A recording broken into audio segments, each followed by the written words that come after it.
Flexi point BD telecom থেকে কিভাবে recharge করবেন সেই বিষয়টি এই ভিডিওতে দেখিয়ে দেব এবং কিভাবে ব্যালেন্স অ্যাড করবেন সেটা অন্য আরেকটা ভিডিওতে দেখিয়ে দিয়েছি। সেটা চাইলে আপনি দেখে নিতে পারেন। রিচার্জ করার জন্য প্রথমে আপনি লগ ইন করবেন, এরপর রিচার্জ অপশনে যাবেন।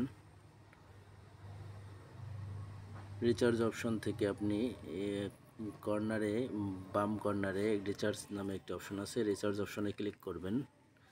আপনি যে নাম্বারে রিচার্জ করতে চান সেই নাম্বারটি তুলবেন, নিচের ঘরে অ্যামাউন্টটি বসাবেন।